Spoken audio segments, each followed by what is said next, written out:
कमला एक बहुत स्वार्थी महिला है। उसने पैसों के लिए एक ऐसे इंसान से शादी की जो पहले से शादीशुदा और एक बच्चे का पिता भी था।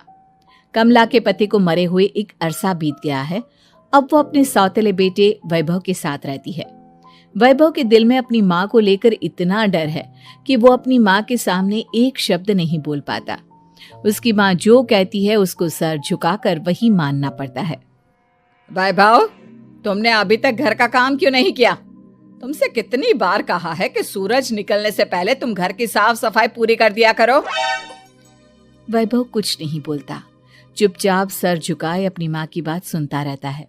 तभी पास में खड़ा नौकर सुखराम कहता है, मालकिन, वैभव बाबा को रात से तेज बुखार है, इसलिए वो सुबह जल्दी उठ नहीं पाए।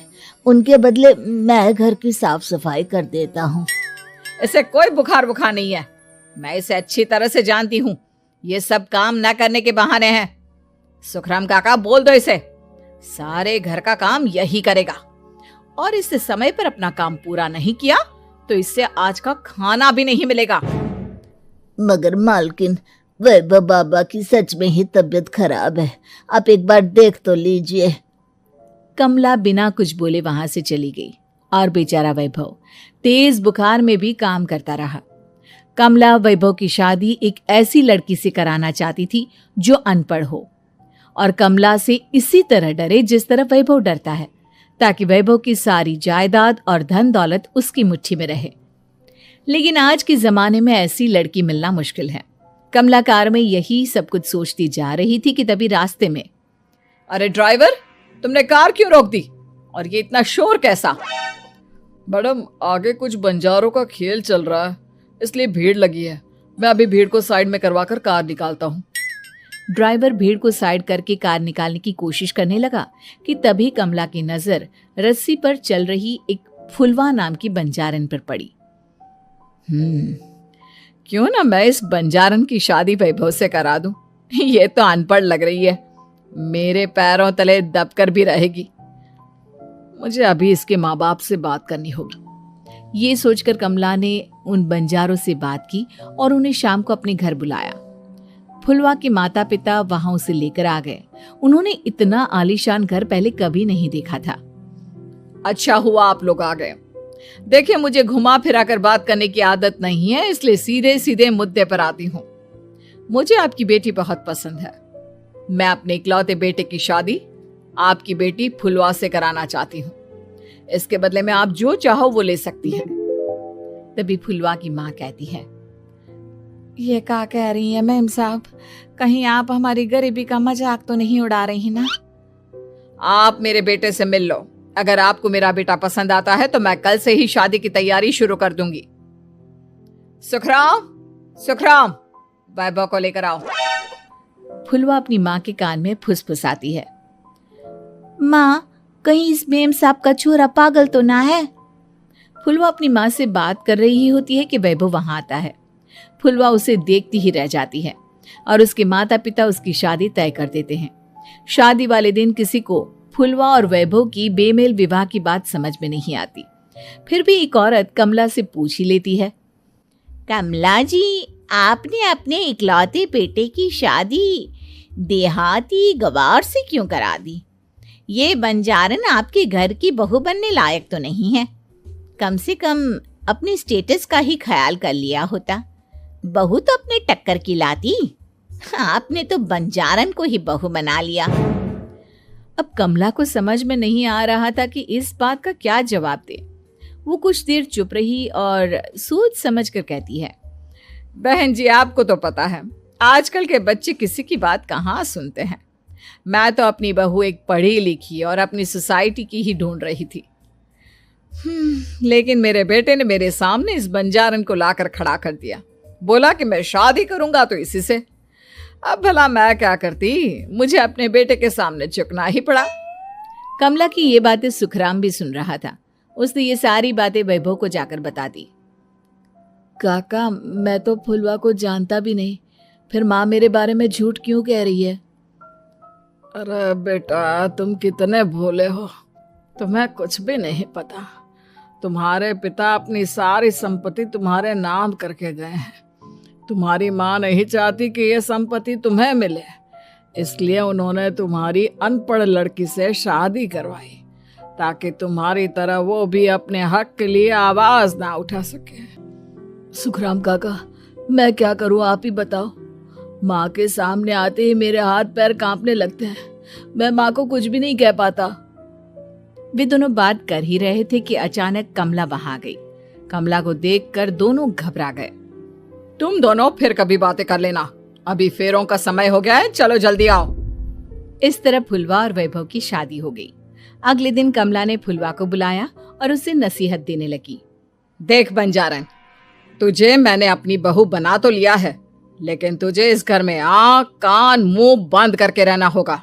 घर का काम कर और अपने पति से मतलब रख, समझी? कमला का ऐसा रवैया फुलवा को बिल्कुल समझ में नहीं आया। उसने वैभव से इस बारे में बात की। सुनिए ना, माँ जी ने जिस तरह मुझसे बात की मुझे अच्छा नहीं लगा। शादी से पहले तो वो मुझसे बहुत अच्छे से बात कर रही थी, लेकिन शादी के बाद उन्हें क्या हो गया?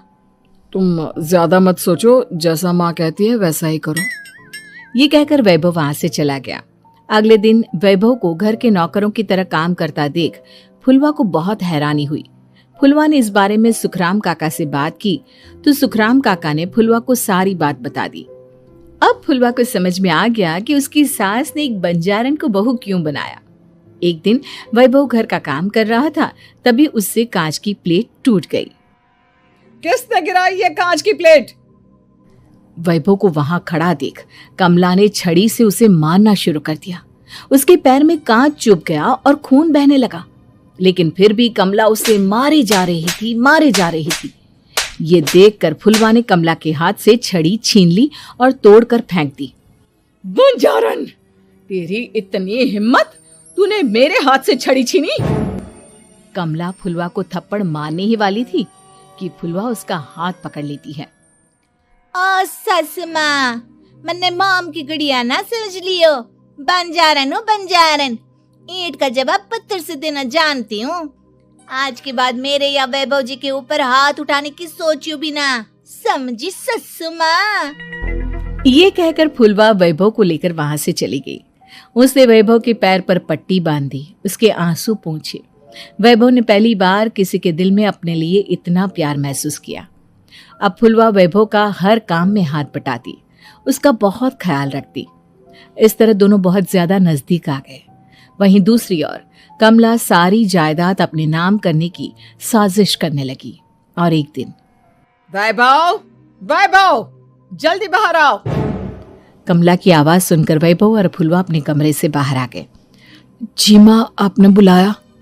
ये ले, इन कागजों पर साइन कर दे। वैभव कागजों पर साइन करने ही वाला था कि फुलवा वैभव के हाथ से पेन छीनकर कहती है, ना वैभव जी, आप इस पर हस्ताक्षर नहीं करेंगे। आओ बंजारन, मैं तुझसे बात नहीं कर रही। ये बात मेरे और मेरे बेटे के बीच की है। चुपचाप पेन दे दे, नहीं तो तेरी खाल उधेड़ लूंगी। ससु माँ, बंजारन की खाल इतनी भी ढीली ना होवे कि कोई भी उधेड़ लेवे। जो यकीन ना आता हो तो देख ले उतार के। और हाँ, बंजारन जरूर हूँ पर अनपढ़ ना हूँ। मैंने भी पता है कि किसी भी कागज पर साइन करने से पहले उसे अच्छी तरह पढ़ लेवे हैं। पेन देती है या नहीं? ये कहकर कमला फुलवा को मारने आई तो फुलवा ने कमला को धक्का दे दिया और वो नीचे गिर गई। कमला डरकर वहां से भाग गई। अब फुलवा ने वो कागज उठाए और वैभव के साथ सीधा वकील के पास चली गई। वकील ने वो कागज देखी और फुलवा को बताया, वैभव के पिता की सारी जायदाद और संपत्ति वैभव के नाम है, लेकिन वैभव की सौतेली माँ इस संपत्ति को अपने नाम कराना चाहती है, इसलिए इन कागजों पर वो साइन करा रही थी। तो अब हमें क्या करना चाहिए वकील साहब? वकील ने फुलवा और वैभव को सब कुछ अच्छी तरह से समझा दिया। अब दोनों घर पर पुलिस को लेकर पहुंचे। कमला पुलिस को देखकर घबरा गई। पुलिस ने कहा, आपके नाम की कंप्लेंट हुई है, आपको हमारे साथ थाने चलना होगा। कंप्लेंट? कैसे कंप्लेंट? आप अपने सौतेले बेटे पर बहुत अत्याचार करती हो, धोखे से सारी जायदाद अपने नाम करा रही थी। अब नहीं इंस्पेक्टर साहब, जरूर ये मेरी बहू की कोई साजिश है, इसने गलत कंप्लेंट की है। मैडम, शिकायत आपकी बहू ने नहीं बल्कि आपके बेटे वैभव ने की है। कमला वैभव का नाम सुनकर दंग रह गई। जिस बेटे ने कभी उसके सामने सर नहीं उठाया था, आज वही बेटा उसके सामने पुलिस को लिए आया है। वैभव, तुम्हारी इतनी हिम्मत कि तुम पुलिस को ले आए? हाँ माँ, मैं लाया हूँ पुलिस को, और मेरे अंदर इतनी हिम्मत कभी ना आती अगर फुलवा मेरा साथ ना देती। आपने बंजारन बहू को लाकर अपने ही पैर पर कुल्हाड़ी मारी है माँ। मैडम, अब की बात खत्म हो गई हो तो चलो हमारे साथ। वैभव, मुझे माफ कर दो, मुझे थाने मत भेजो। आज के बाद मैं तुम्हें कभी नहीं मारूंगी, तुम्हें कभी परेशान नहीं करूंगी, मुझे माफ कर दो। वैभव अपनी कंप्लेंट वापस ले लेता है और पुलिस वहां से चली जाती है। वैभव अपनी सौतेली माँ से कहता है, मैंने पुलिस को वापस तो भेज दिया है, लेकिन मैं आपको माफ नहीं कर सकता। आपने बचपन से आज तक कभी मेरे सर पर हाथ नहीं रखा, हमेशा मुझे मारती रही, नौकरों की तरह बर्ताव करती रही। आप इस घर में नहीं रह सकती, चली जाइए यहां से। कमला घर छोड़कर चली गई और सड़क किनारे खड़ी होकर सोचने लगी, काश मैंने वैभव को माँ की तरह प्यार किया होता तो आज मैं इस तरह से बेसहारा ना हो जाती।